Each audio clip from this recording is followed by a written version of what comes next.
बिहार की स्वर कोकिला शारदा सिन्हा का निधन हो गया। दिल्ली के एम्स अस्पताल में उन्होंने आखिरी सांस ली।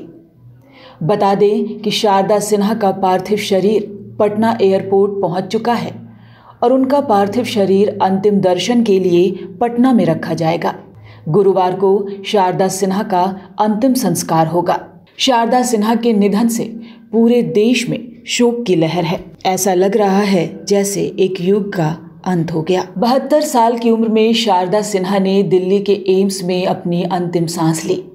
पद्म भूषण और पद्मश्री से सम्मानित शारदा सिन्हा पिछले कई दिनों से एम्स अस्पताल में भर्ती थी। शारदा सिन्हा के बेटे अंशुमान सिन्हा ने सोशल मीडिया प्लेटफॉर्म पर जानकारी दी। उन्होंने कहा, आप सबकी प्रार्थना और प्यार हमेशा माँ के साथ रहेंगे। माँ को छठी मैया ने अपने पास बुला लिया है। माँ अब शारीरिक रूप से हम सब के बीच नहीं है। शारदा सिन्हा का जन्म साल 1953 में बिहार के सुपौल के हुलास गांव में हुआ था। उनके पिता बिहार सरकार के शिक्षा विभाग में अधिकारी थे। उन्होंने उनमें गायकी के गुण देखने के बाद उसे सींचने का फैसला किया था। पिता सुखदेव ठाकुर ने 55 साल पहले दूरदर्शिता दिखाते हुए उन्हें नृत्य और संगीत की शिक्षा दिलानी शुरू कर दी थी और घर पर ही एक शिक्षक आकर शारदा सिन्हा को शास्त्रीय संगीत की शिक्षा देने लगे थे। शारदा सिन्हा ने सुगम संगीत की हर विद्या में गायन किया।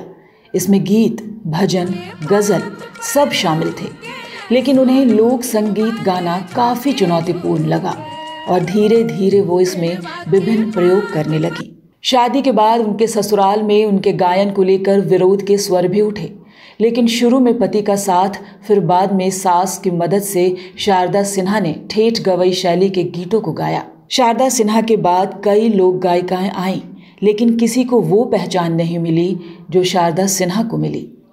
इसकी एक वजह इनकी खास तरह की आवाज़ थी, जिसमें इतने सालों के बाद भी कोई बदलाव नहीं आया। शारदा सिन्हा जो भी गीत गाती मानो वो जीवंत हो उठता। छठ के लोकगीत शारदा सिन्हा की आवाज़ में आज भी लोगों के कानों में मिश्री घोलते हैं। प्रधानमंत्री नरेंद्र मोदी ने भी शारदा सिन्हा के निधन पर शोक जताया। साथ ही बिहार के मुख्यमंत्री नीतीश कुमार ने भी शारदा सिन्हा के निधन पर शोक व्यक्त किया है। शारदा सिन्हा 2018 से ही मल्टीपल माइलोमा से जूझ रही थी। यह एक तरह का ब्लड कैंसर है। इसमें बोन मैरो में प्लाज्मा सेल अनियंत्रित तरीके से बढ़ने लगते हैं और हड्डियों में ट्यूमर्स बनने लगते हैं। लेकिन शारदा सिन्हा तब टूट गईं जब उनके पति की मौत हो गई। शारदा सिन्हा के निधन से एक युग का अंत हुआ है।